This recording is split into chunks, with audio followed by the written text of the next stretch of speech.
Have you ever wondered why some edits look so visually appealing? I'm talking about these kinds of edits. You might have seen these on YouTube. Look how crisp everything looks. Whereas here it looks alright, but it's definitely not the same level. So today I would like to show you what I would do to make this look much nicer. Step 0 is gonna be very obvious, but it's the clip selection. Sometimes the recording is just bad. So for example, this video right here was recorded, I believe, on an iPhone. It is alright, but if we compare it with this one, which was recorded with a camera, this has more details. So step 0, clip selection. I'm gonna use this one. I hope you won't get hungry watching this over and over again. Okay, so the next step is color correction, adjusting lumetri color. Now I recommend you setting a shortcut for it, which I did, but you can just go to window and open lumetri color. And here, what I usually do is go to basic correction after the clip is selected. This video looks pretty well exposed, but I usually still increase the exposure because I think better lit videos look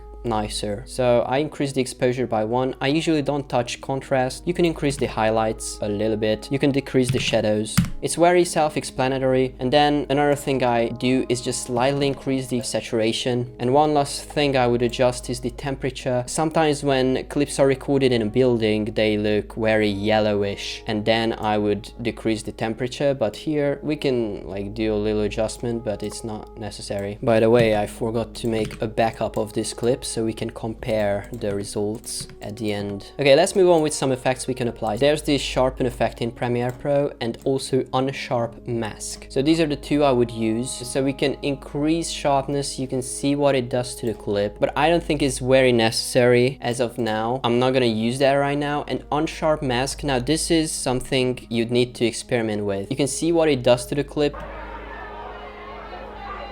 Now, if you want to recreate this flashing effect in Premiere Pro, what I would do is come here to the project, right click, new item, and add a color matte. And you're gonna add a completely white color matte and add it to the timeline. And if you go to effect controls, you can set the blend mode. Let's set it to overlay. Now what you gotta do is add some keyframes. So let's start it at 100%, and then let's come a few frames and let's make it 0. Let's see how that looks. Holy, that looks very aggressive. Okay, so 20 and 0 looks much better. Let's just copy it and paste, and you just paste these over and over again. And now you can see we have this white flashing effect. And also, if the flashing is too fast, I would use this rate stretch tool and just stretch it out.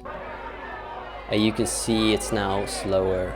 So that's how you can adjust the speed. So why is this good? I'm not sure. It makes the edit more flashy, I guess. And now you can compare these two and see the difference. Now what else can you do here? What if you do all this but your edit is not the highest quality? Now in Premiere Pro there's not much else you can do, and that's where upscalers come into play. So what I'm actually gonna do is render the original part that I want to edit. Just render the video, and I think the best upscaler you can use is Topaz AI. So you can access this program for $300. It's a one-time purchase, which I know it's a big investment, but like you can use it forever. It's not a subscription. So you just select your footage, and if we zoom in, look at that, it's not the highest quality. We can definitely increase this. So in this program there are many presets, many AI models that will help you increase the quality of the edit. Easily the best one is Starlight and Starlight Mini, but the problem is it's pretty slow. So for example, on an RTX 490, this 10-second edit may take, we'll see, but like 10 minutes at least, a 10-second edit. And I just choose the minimum resolution. Let's see how long it takes. So right now it's loading the model. So as you can see, it says 30 minutes, and that's because Premiere Pro is open, my browser is open, and I'm recording. So your computer is pretty much unusable when you're upscaling with this one.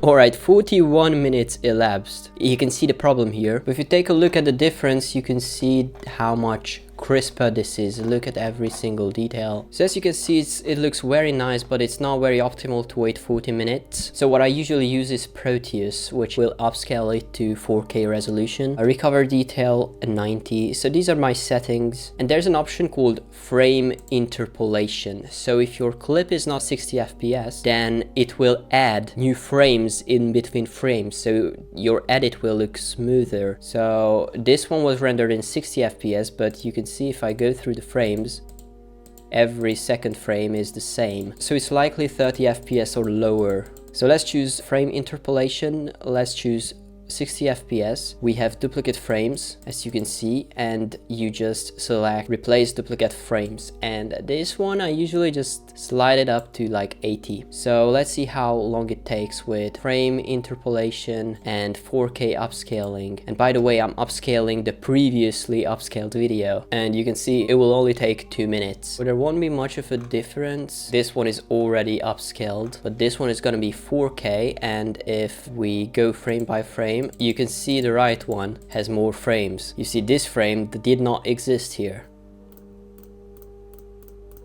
So the right one will look much smoother. Okay, so just real quick, what's the difference then between this model and the Starlight Mini? So for example, if the face is pixelated, low resolution, Proteus will smoothen it out and you get a smooth, weird looking face. But Starlight Mini will try to figure out how the face looked with AI, and so it will try to reconstruct the face. That's basically the difference. Alright, so this is the video that we upscaled, and you can see that it is 4K, so we need to change our sequence settings to 4K. So the new resolution will be this, and click OK and yes, and we'll need to make this much bigger. So that's basically the last thing you can do. This is the upscaled version, and now that we have a bunch of detail because we upscaled it, now adding a sharpen effect might actually make sense. And very important, the color matte needs to be upscaled as well, because now it looks weird. And this is the final result. And just one final thing you could do is adding a warp stabilizer. So warp stabilizer basically makes the camera movement smoother. So if there's a lot of jitter, so let's just apply a 20% warp stabilizer and let's see. So this is the final result. This footage upscaled twice to 4K with the white flashing effects, with the lumetri color settings and all the effects. Let's compare the two videos side by side.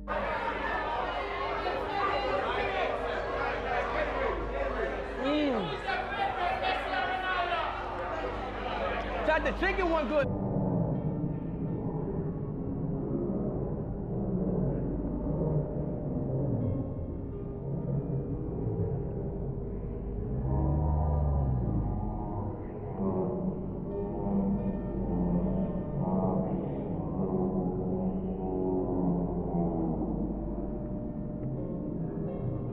So these are the things that I personally do, but please also share what kind of things you do, what effects you apply to make your edit look nicer. I hope this video was helpful. Let me know what other tutorials you would like to see. I'll try to make them. See you next time.